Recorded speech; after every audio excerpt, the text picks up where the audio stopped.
주의 사랑으로 사랑하고 축복합니다. 잘 오셨습니다.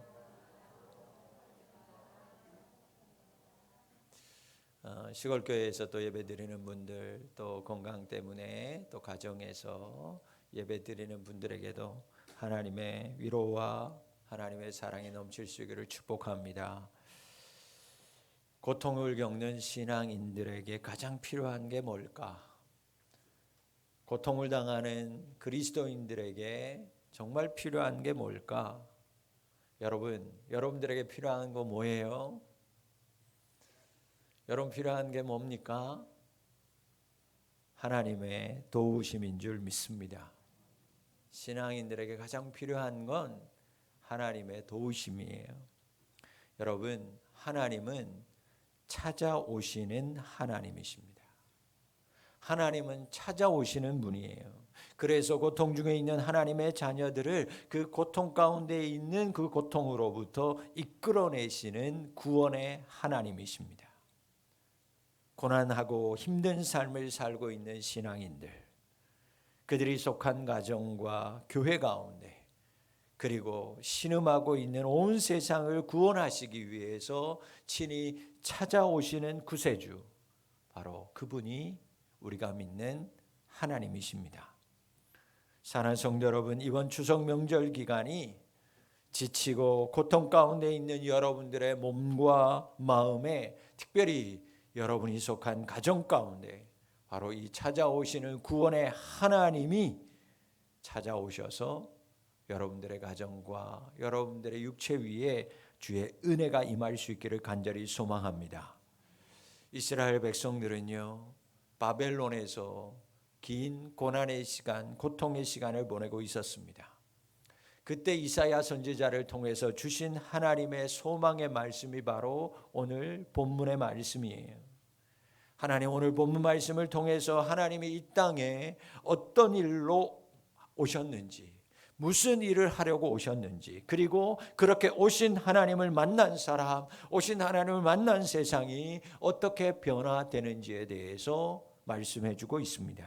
먼저 3절 말씀을 보면 이스라엘 백성들이 이 험한 세상에서 얼마나 힘든 시간을 보내고 있는지를 잘 나타내 줍니다.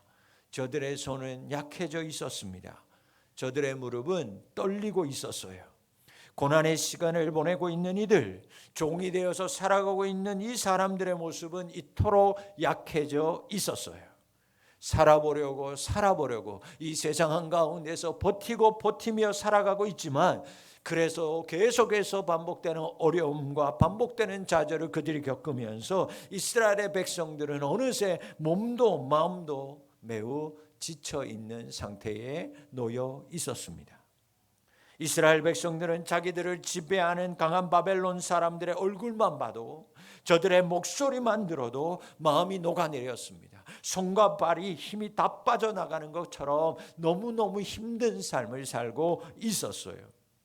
겁이 났어요. 무서웠습니다. 그런데 그런 백성들에게 하나님 말씀합니다. 굳세어라. 두려워하지 말아라. 하나님이 오셔서 보복하시고 갚아줄 테니 이제는 약한 손을 강하게 하고 너희들의 떨리는 그 무릎을 부여잡고 다시 굳게 서라. 하나님의 말씀입니다. 여러분, 이번 추석 연휴 기간 동안 세상 앞에서 연약해지고 세상 앞에서 무너진 여러분의 심령과 육체가 온전히 회복될 수 있기를 주의 이름으로 축원합니다. 얼마나 힘들게 살아오셨어요. 얼마나 승리하기 위해서 잘 살아보겠다고 세상에 맞서서 여러분들 얼마나 노력하고 있습니까? 그런데 우리는 그렇게 힘들게 노력하지만 그놈의 세상은 우리 앞에 왜 그렇게 높기만 한지 모르겠습니다. 우리는 왜 그들 앞에서 늘 지고 그들은 강하기만 한지, 우리 학생들 열심히 공부한다고 열심히 공부하지만 늘 그 성적을 받아볼 때마다 좌절합니다. 우리 대학생들, 우리 청년들 정말 세상으로 나아가면 뭔가 새로운 길들이, 정말 새로운 꿈들이 펼쳐질 줄 알았지만 맞이하는 것들은 좌절이요 어려움들밖에 없는 것이 세상의 현실입니다. 우리 부모 세대들 자녀들을 위해서 온 힘을 다해서 살아보지만 그 세상 앞에 우리는 늘 무릎 꿇는 것이 허다합니다. 내가 이기는 적이 없습니다. 세상을 보란 듯이 뛰어넘어 본 적도 없습니다. 세상은 늘 나에게 호락호락하지 않았습니다. 늘 나에게만 그 세상은 높아만 갑니다. 세상에서 설 자리가 없고 세상에서 더 이상 위로받을 것도 없습니다. 그러다 보니 어느새 지칩니다. 건강은 상해져 있고 마음은 찢어진 휴지 조각처럼 다 찢겨져서 높은 세상 앞에서 다 녹아 내리는 인생을 우리가 살아가고 있습니다.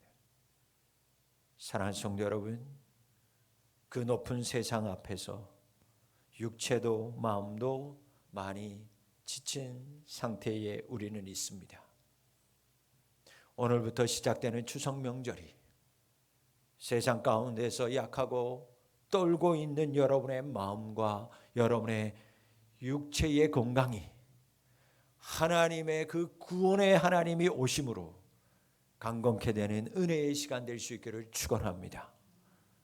여러분, 하나님 오시면 나를 힘들게 하는 원수들에게 하나님이 보복하여 주십니다. 그리고 우리에게는 보응하여 주십니다. 하나님이 오셔서 나를 억압하고 힘들고 상하게 하는 그 모든 세상의 것들을 친히 보복해 주시니 그간의 아픔, 그간의 소름, 그간의 연약함, 나는 위로받게 되고 보응받게 됩니다. 여러분, 그렇다면 내가 어떻게 해야, 내가 어떤 마음을 가지고 있어야 하나님이 친히 오셔서 원수들은 하나님께서 보복하시고 나에게는 보응하여 주실까요? 시편에 보면 참 이상한 기도가 많이 나옵니다. 4편에 1편 정도는 우리가 생각하기에도 이런 말씀이 왜 이 시편 안에 기록되었을까 의아한 시편들이 많이 있습니다. 그것은 바로 저주시 탄원시라고 하는 시편들입니다. 때로는 그 탄원시 저주시를 보면 원수를 갚아달라는 기도가 나오기도 합니다. 심지어 자기 자신을 힘들게 하는 원수를 향해서 정말 듣기에도 불편한 저주를 퍼붓는 기도가 그대로 나열되어 있기도 합니다. 여러분, 그렇다면 다윗이 시편 기자들이 그런 기도를 했다면 나도 나를 힘들게 하는 사람들, 나를 괴롭게 하는 사람들, 나를 힘들게 하는 그 수많은 원수를 향해서 나도 하나님 앞에 저주 기도하면 하나님이 내 원수를 갚아주시겠구나, 이 억울함을 풀어주시겠구나 라고 생각하면 될까? 여러분, 분명 하나님은 기도를 들으시고 보복하시는 하나님이십니다. 그러나 그런 저주의 기도를 듣고 보복하시는 하나님은 아니십니다. 그렇다면 왜 이런 저주의 기도가 성경에 등장하고 기록되어 있을까요? 여러분, 그 의미는 원수를 보복하라고 하는 저주의 기도를 하라는 것이 아니라 저주의 기도를, 원수를 향한 기도를 하나님께 드렸다라는 의미입니다. 여러분, 이 저주의 기도를 하나님 앞에 드렸다. 피해를 당한 내가, 지금 억울함 속에 있는 내가 하나님 앞에 이 기도를 드렸다라는 것은 친히 내가 보복하지 않겠다라는 강한 의지입니다.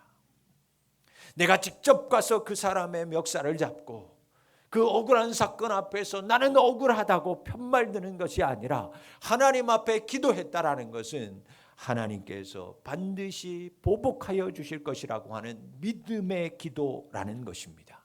그리고 이 모든 결정과 이 모든 심판은 나에게 있는 것도 아니요, 그 세상 그 누구가에게 있는 것이 아니라 이 억울함을 풀어주시고 이 심판을 담당하실 분은 오직 하나님 한 분밖에 없다라고 하는 놀라운 믿음의 고백입니다.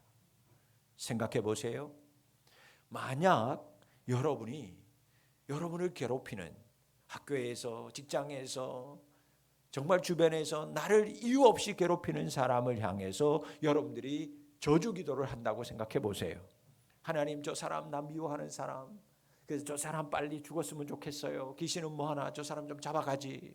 저 사람 하는 거 다 안 됐으면 좋겠어요. 저 친구 시험 칠 때 마크 잘못해가지고 빵점 맞게 해주세요. 만약 이런 기도를 여러분이 한다고 생각해 보세요. 그 기도를 여러분 했어요. 그럼 그 기도를 누가 들을까요? 누가 들어요? 그 친구가 들을까요? 그 원수가 들을까요? 하나님이 들을까요? 하나님이 들으시는 거예요. 저주를 듣는 이는 여러분들이 그렇게 저주를 퍼붓는 것을 듣는 이는 나를 힘들게 하는 원수가 아니라 하나님이세요. 그래서 이 저주 기도의 의미는 원수를 저주한다라는 것이 아니라 하나님에게 나의 모든 억울한 사정을 숨기지 않고 아랜다고 하는 하나님에 대한 기도자의 확고한 의지인 동시에 억울함을 풀어주시고 심판하시는 분은 오직 하나님 한 분이십니다라고 하는 믿음이 담겨있는 기도인 줄 믿습니다. 여러분, 세상에서 힘든 일을 하다가 건강을 잃으셨어요? 학교에서, 직장 앞에서, 세상 앞에서, 높은 벽 앞에서 마음이 눌려서 좌절하고 계십니까? 억울합니다. 힘이 빠져요. 무릎이 떨려요. 그러나 여러분, 억울하다고, 분하다고, 떨린다고, 실패했다고, 내가 이겨보겠다고 저들을 저주하고 나서면 집니다. 내가 저주해보겠다고 내가 나서버리면 여러분 또 집니다. 내가 풀려고 하면 더 꼬이고 더 힘들어질 뿐입니다.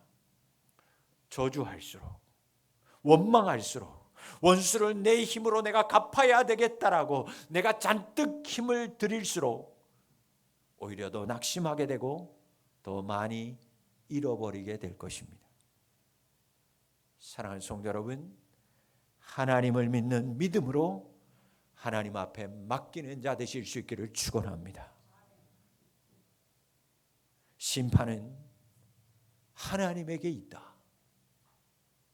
하나님 앞에 심판이 있음을 믿고 하나님만 의지하는 우리 성도님들이 되시기를 바랍니다. 그러면 하나님이 갚아주십니다. 하나님이 보복하시고 여러분들에게는 보응하여 주십니다.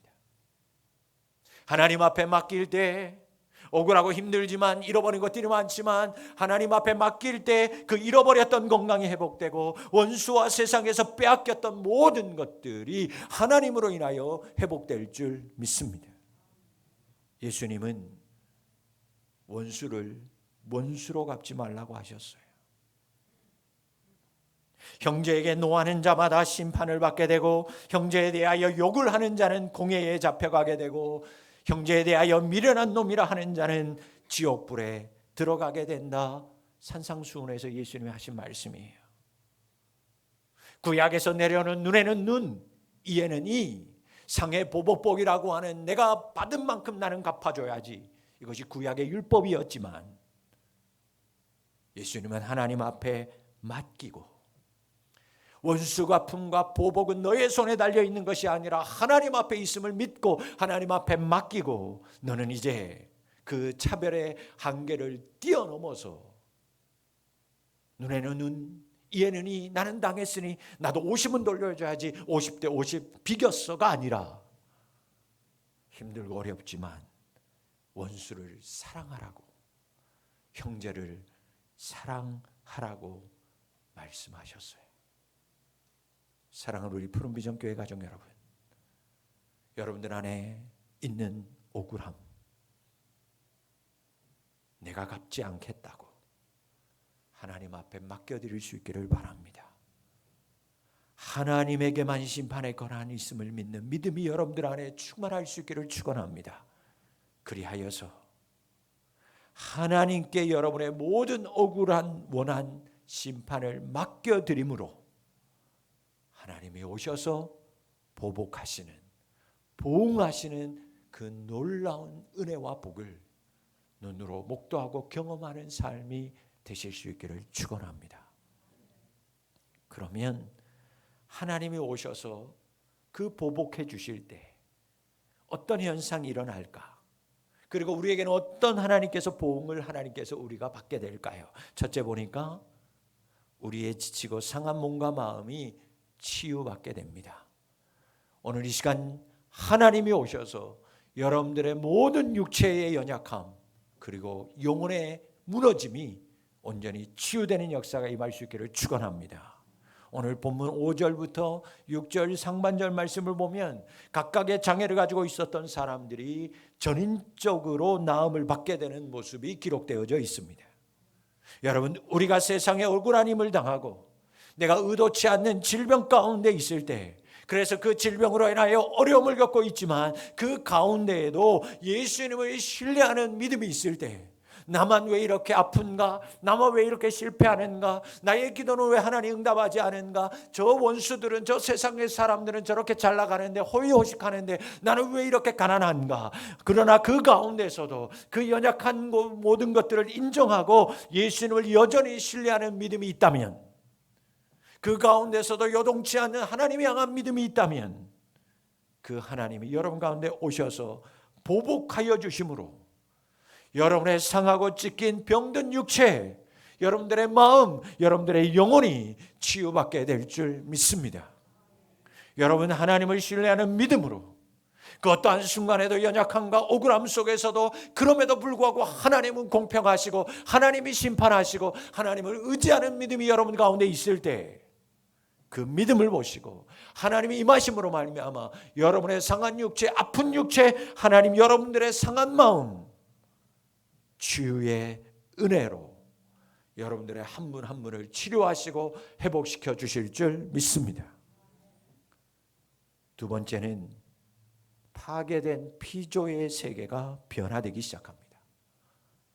6절 하반절부터 7절 말씀을 보세요.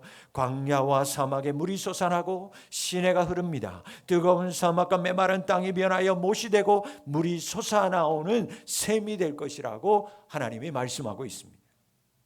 여러분, 광야와 거친 들판에 물이 솟아난다. 여러분, 이것은 하나님의 창조와 구원을 상징하는 말씀이에요. 찢기고 상한 정말 퍽퍽한 이 세상 가운데 물이 솟아난다. 하나님의 창조의 역사가, 구원의 역사가 나타난다라는 것입니다. 이어서 이사야 선지자는 하나님이 오시면 특별히 승냥이가 누워있던 곳이 풀과 갈대와 부들이 날 거라고 예언합니다. 승냥이는 원수, 죄를 상징하는 것입니다. 죄와 원수가 자리 잡아 있던 그곳에 하나님이 오시면 풀과 갈대와 부들과 같은 하나님이 창조하신 창조의 생명들이 자라난다. 하나님의 생명의 은혜가 자라난다라는 것입니다. 바벨론의 포로로 살던 그들에게 이 말씀은 광야를 지나서 곡으로 돌아가는 해방, 제2의 출애굽을 암시하는 은혜의 소망의 말씀이었습니다. 여러분, 하나님이 오시면 변하지 않을 것 같은 세상이 변합니다. 하나님이 오시면 변하지 않을 것 같은 이 죄 많은 세상, 이 피조의 세상이 변하게 됩니다. 사랑하는 성도 여러분, 저는 하나님이 오시면 피조의 세계가 변한다고 하는 이 분명한 하나님의 말씀이 이번 추석 명절을 보내는 여러분의 가정 위에 이 말씀이 임할 수 있기를 간절히 기도합니다. 피조 세상에서 가장 기본이 되는 세상이 어딜까?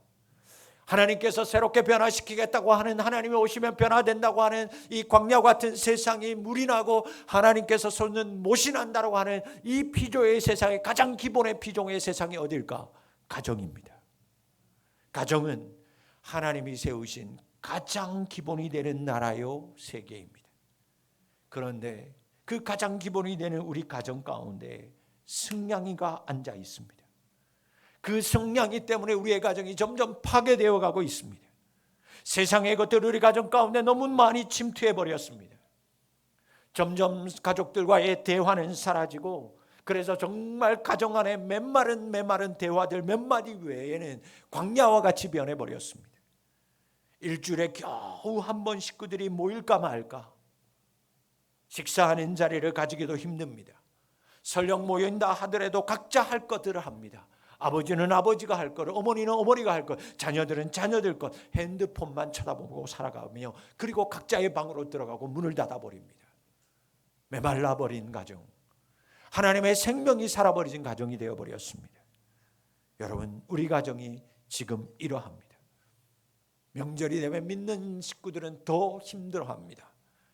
믿지 않는 가족들로 인해서 수많은 제사 음식을 차려야 하고 때로는 절을 올려야 하기도 합니다. 그래서 늘 마음이 아파옵니다.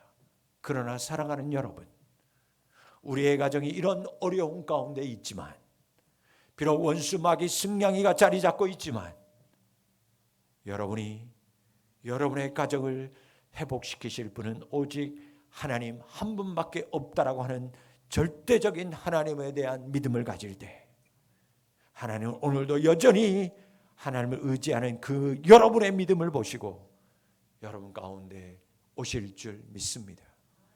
제사장을 차리고 제사상에 여러분 절을 할지라도 그 마음 가운데 하나님 우리 가정을 불쌍히 여겨주옵소서. 우리 가정 가운데 있는 이 죄의 승냥이들이 사라지고 우리 가정 가운데 오심으로 말미암아 우리 가정 가운데 광야 같은 이 가정 가운데 솟아나는 생명의 샘물이 있게 하여 주시옵소서. 그때 하나님이 오셔서 변하지 않을 것 같은 여러분의 가정이 생명으로 변하는 이번 명절이 될 줄 믿습니다. 명절일수록 죄와 세상의 문화가 자리하는 여러분의 가정 가운데 이번 명절에는 하나님이 오심으로 여러분 가정 가운데 은혜의 생명의 역사가 자라나기를 소망합니다. 승냥이가 여러분 가정 가운데 있습니까? 주님, 이번 명절에는 하나님이 우리 가정 가운데 오시옵소서. 그래서 우리 가정 가운데 있는 승냥이 죄와 세상의 문화가 떠나게 하여 주시옵소서. 하나님이 오셔서 우리 부모님에게, 사랑하는 남편과 내 아내와 자녀들에게 자리 잡고 있는 이 원수의 죄와 세상의 문화가 다 떠나감으로 말미암아 그들의 몸과 영혼 가운데 생명의 은혜가 자라나게 하여 주시옵소서. 우리가 하나님을 믿고 의지하며 나아갈 때 하나님이 임재하심으로 말미암아 여러분의 가정 구원하시고 생명으로 변화시켜 주실 줄 믿습니다. 말씀을 맺습니다. 하나님은 오시는 하나님이십니다. 우리가 하나님 앞에 나아가기 전에 하나님께서 찾아오십니다. 그래서 고난을 당하고 고난 가운데 연약한 가운데 있는 백성들에게 구원을 베풀어 주시고 하나님을 대적하는 백성 심판하여 주십니다. 그 하나님을 전적으로 믿고 의지하는 자들의 믿음 보시고 하나님 보복하시고 보응하여 주십니다. 여러분, 하나님이 찾아오시면 삶이 변합니다. 장애되던 인생의 아픔과 상처가 치유됩니다. 고침받았던 그 나의 죄의 아픔이 무엇인지 여러분 하나님께 아뢰는 자가 되시기를 바랍니다. 나음을 받아야 할 가족, 나음을 받아야 할 이웃의 아픔을 가지고 하나님께 이번 명절에 나아가십시오.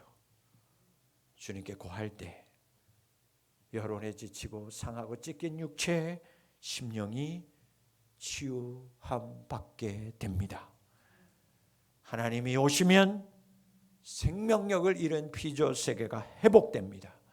광야의 물이 솟아납니다. 사망이 변하여 못이 됩니다. 죄로 인하여 죽어가는 세상이 예수님이 오시면, 하나님이 임재하시면 변합니다. 피조 세계의 가장 기본이 되는 여러분의 가정 위에 이 같은 회복의 역사가 이번 추석 명절에 일어날 수 있을 줄 믿습니다. 가정 가운데 있는 죄를 고백하십시오. 명절마다 이어지는 죄의 문화를 회개하십시오. 그때 광야에서 물이 나오듯 여러분의 가정 가운데 하나님이 친히 구원의 역사, 생명의 역사를 베풀어 주실 줄 믿습니다. 하나님, 이번 추석 명절 동안 지치고 상한 여러분의 육체, 여러분의 심령 가운데 회복과 치유의 역사를, 그리고 죄악 가운데 머물러 있는 여러분의 가정 가운데 구원과 생명의 은혜를 베풀어 주실 수 있기를 주님의 이름으로 축원드립니다. 기도합니다. 아버지 하나님 감사합니다. 주님을 믿습니다. 다스리시고 심판하시는, 찾아오셔서 우리를 구원하시는 하나님을 믿습니다. 세상에서 억울하고 지쳐 있습니다. 주여, 내가 하지 않겠습니다. 주님께 맡깁니다. 살아오면서 상하고 병든 나의 육체 위에 하나님 오셔서 만져주심으로 치유의 복이 임하게 하여 주시옵소서. 상한 나의 마음과 영혼 가운데 임하여 주셔서 생명의 은혜가 임하게 도와 주옵소서. 피조 세계의 가장 기본되는 우리의 가정 가운데 물이 사라지고 광야가 되어버렸습니다. 승냥이가 찾아와서 죄악이 있고 죄의 문화가 판을 치고 있습니다. 용서하여 주시옵소서. 회개하오니 불쌍히 여겨 주시옵소서. 이번 명절 가운데 하나님 구원의 역사와 생명의 역사가 임함으로 말미암아 승냥이가 떠나가고 생명이 임하게 하여 주시고 구원의 역사가 나타나는 우리의 가정이 되게 도와 주시옵소서. 예수 그리스도의 이름으로 기도하옵나이다. 아멘.